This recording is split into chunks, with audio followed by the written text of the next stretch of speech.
Okay, let's talk about a powerful way to deal with toxic people. Ever feel like you're stuck in an unwinnable, totally chaotic game with someone? Right? You think the goal is to just win the argument and stand up for yourself. But here's the crazy part. For them, your reaction is the win. So the real takeaway is that any reaction, even a negative one, just feeds them. And you know this emotional reaction they're after? It actually has a name. Yep, narcissistic supply. Think of it as their fuel source, what makes them feel powerful.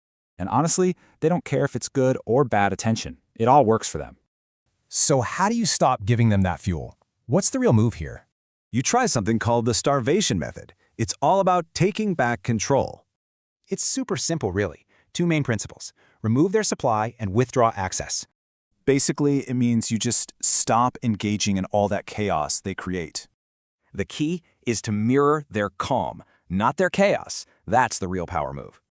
And this is how you break that manipulation loop. It's a simple 3-step process.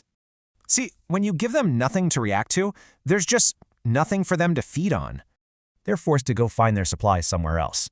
A machine can't run without fuel, right? And this isn't about being passive. No, this is about being incredibly powerful. It's how you finally get to reclaim your peace and, just as important, your energy. So here's a thought. What are you going to do with all that energy you get back?